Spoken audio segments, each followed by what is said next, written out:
Welcome back to the Lanterne Rouge Cycling Podcast presented by Zwift, the online cycling platform that makes training fun. Here with Benji, as always, for the stage of the year. The fourth sprint stage is Hatter Dam under reconstruction, Benji. Like, what have I got to do to get a Hatter Dam in this UAE Tour? Anyway, Expo 2020 Dubai starts there, finishes there. They go around the Atlantis, Palm Jumeirah stuff, 180 Ks. And it was just one sprint stage too far, I think, for the audience and for the riders themselves. The break went with three Gazprom riders. Strachov in there, who looks very strong at the moment, as well as Kochekov and Vacek, young Czech rider. And it also had Paul Lapira, young talented AG2R rider, and Alessandro Tonelli of Bardiani. So, sorry, that's five riders, but there might have been six initially. So, from their number one, Benji, in the Tour de France, do we ever see a break of 5 or 6 with three riders of the same team? Never, right?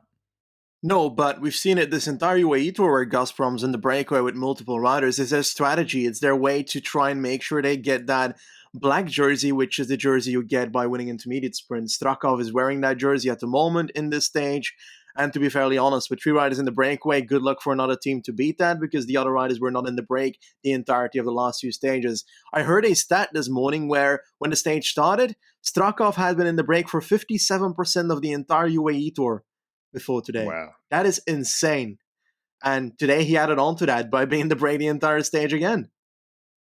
So Matthias Vacek, if you don't know, he actually was talented time trialist in 2020. He won the European Conti Championships in the TT. He was okay last year in his first year. I think he's World Tour level eventually, but he's only 19 years old. So expect him to step up at some point. But back in the Peloton, the gap was 5 minutes, then it was 3 minutes, and then with over 100 Ks to go, it was at like 1:30. So all under control, all looking good.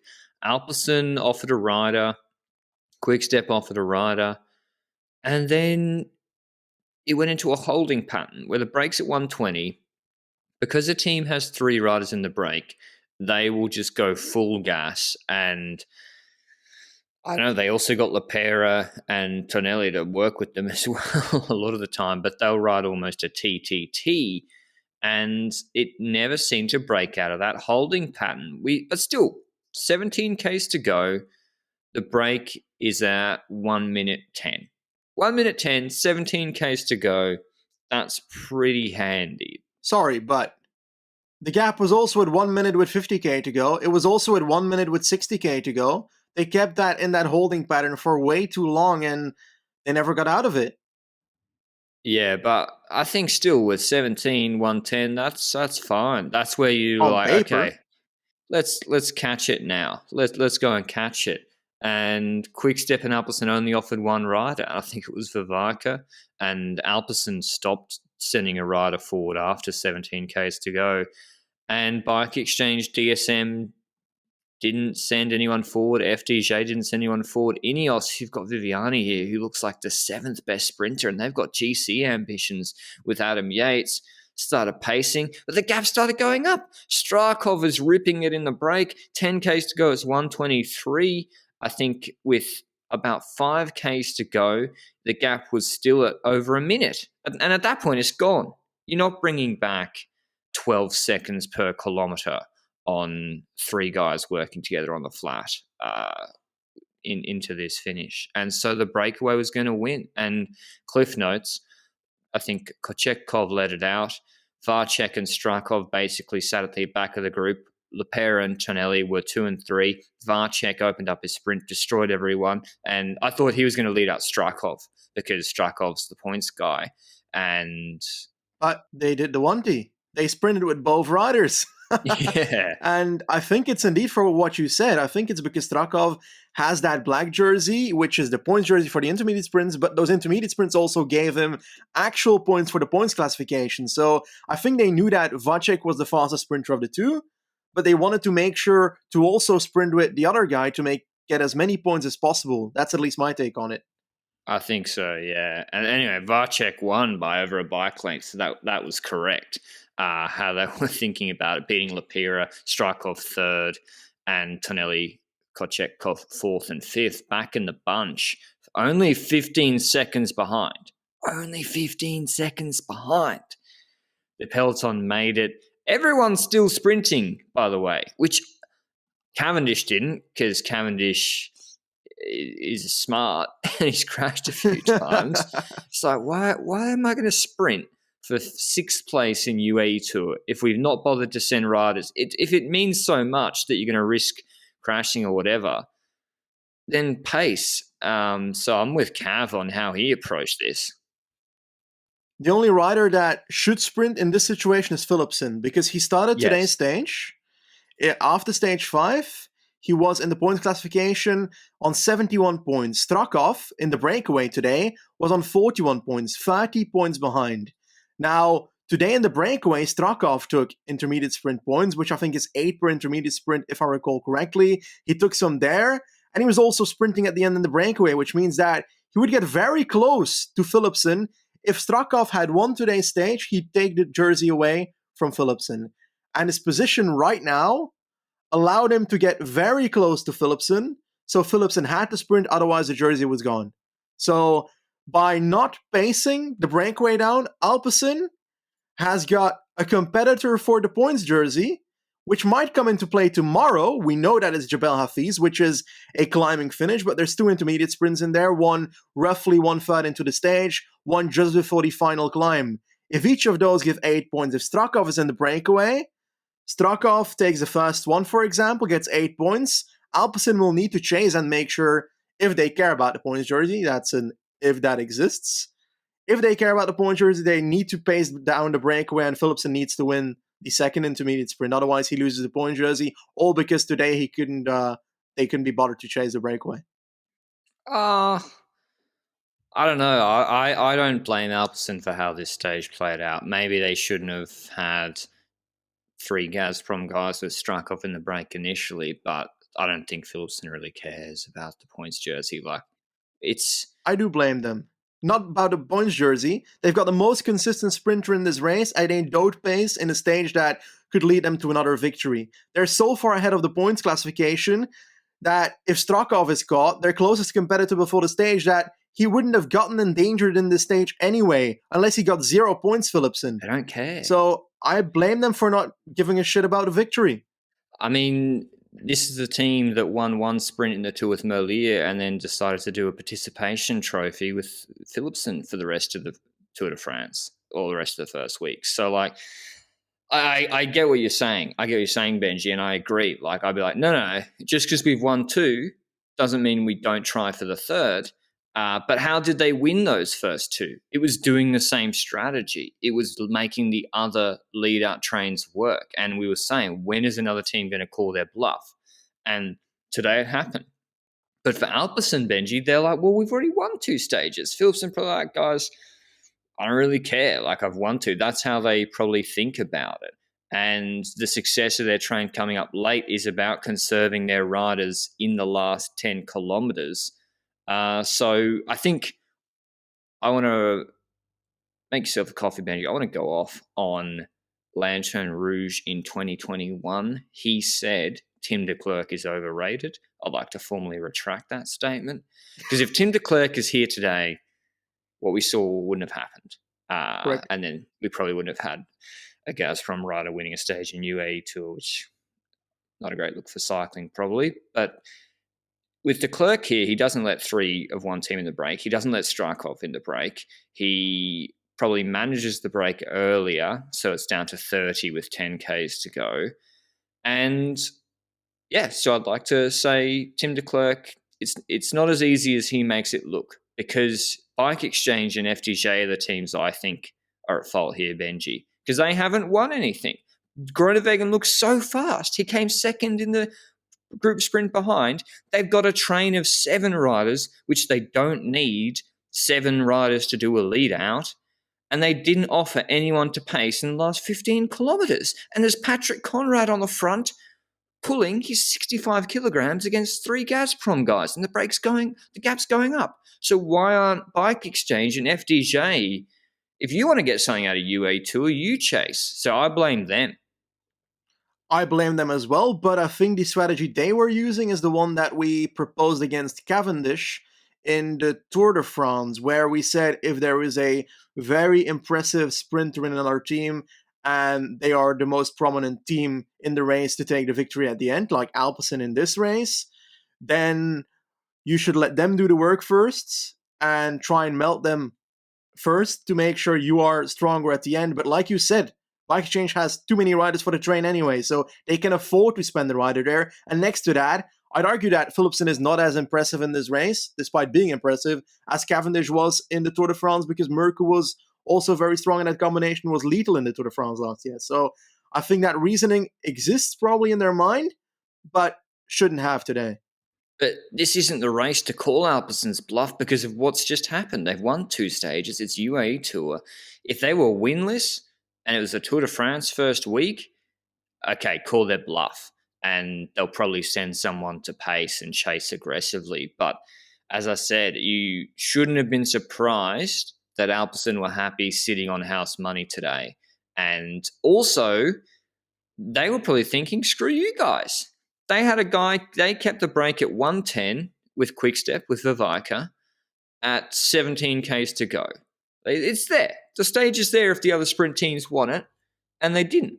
So Alpecin are like, we're not screwing up our own train. So anyway, it will be interesting to see if Philipsen tries to get in the breakaway tomorrow with Strikeoff. That could be pretty interesting.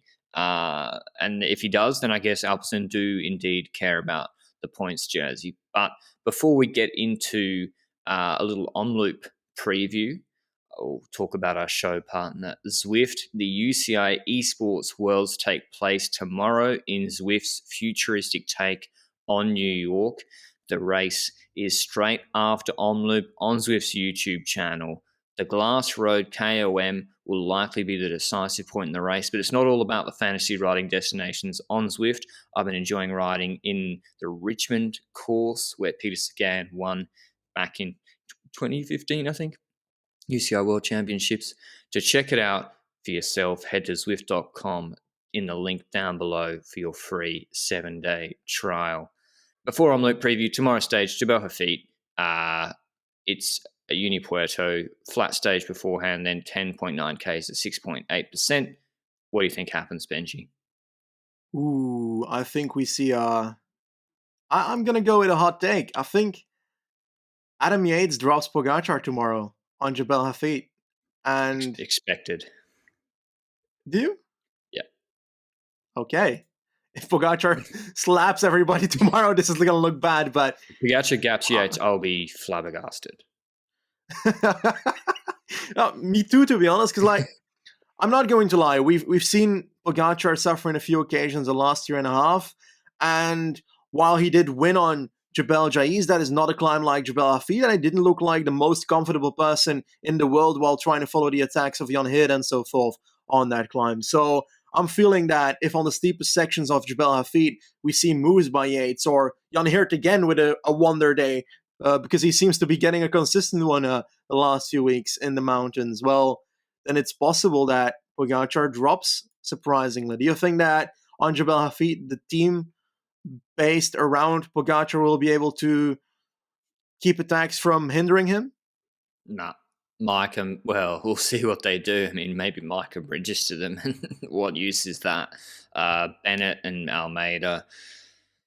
It's a small gap. If it was 30 seconds like last year to Yates, then yeah, but it's a small gap and you've got bonus seconds at the finish. I think Jan Hirt wins the stage. He forms an alliance with Adam Yates, works with him, and they beat Pogacar. Well, Hirt takes the stage. He moves up. He's so far back on GC. He's probably going to move into the top 5 tomorrow, I'd say. And Pogacar loses GC to Yates. I think Intermarché are going to light it up with Taramai.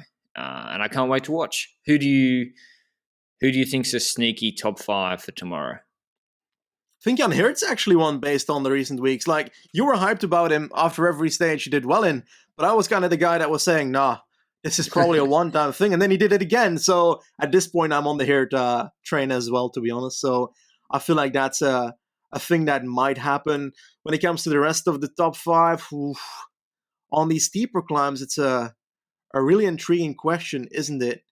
Hindley. It's actually not that high up in GC, 17th on 58 seconds because of the TT as well. So that's a bit of a bummer on his end. Nah, it's fine. He's going to come top 5 in GC. He's going to put like 30 seconds into everybody tomorrow. Like all the other guys, apart from the top guys. I think Hirt's going to come top 4 on the stage at worst. What about Vlasov and Hindley? Bora kind of got guys close, Benji. Do they attack early with Hindley and try and put pressure on Pogacar, or do they pace with Hindley? I think they should attack with him. I think they should attack as well with him to try and pressure UAE into pacing behind Hindley in that sense. Or, like you mentioned, Micah might jump towards Hindley that's what I think and sit on his wheel until the line. The thing is, like, if Micah drops Hindley, then you only need 9 seconds to win GC. So that might also backfire if Micah's in a good day tomorrow. But on the other hand, like, I think Nelson Paulus is someone that is kind of under the radar of some people, but has been riding quite well in this race as well. Now 5th on 25 seconds. And if he can do that on the climb tomorrow as well, then he can keep that top 5 for GC as well, you know. What do you expect of Almeida? I think he'll be pacing for Poggy on the climb. Okay. And I think Micah will be the more aggressive guy. That's what I expect from. But yeah, tomorrow's probably the best, hopefully the best stage of the entire race, and will decide the general classification. It's on at the same time as Omloop Het Nieuwsblad, which is on a Saturday. It's like kind of like it's opening weekend, I guess. Konus on the Sunday, but the World Tour one, Omloop's on Saturday. Big favourite. Wout van Aert. There's Colbrelli here, Moritz Sturven, Asgren, Lutsenko, Koen, Trentin, Ethan Hayter, and Peter Sagan. It's a watered down course, I would say. And who have you got, Benji? I think the clear tension will be Bahrain and Quickstep want to make it a harder race, want to create smaller groups, and then there's teams, most notably Jumbo Visma and Cofidis, who want it to be a sprint. Is that how you see it? Yeah, in the media, I've seen a lot of stuff by Quickstep saying, we're not the team to look for. You should look at Jumbo Visma. Jumbo Visma, I think Lampard even said, Jumbo, I heard from some people at Jumbo that they said they were the strongest team now. I don't know where he heard that or something, but and he said about it like, well, let's see that this weekend or something.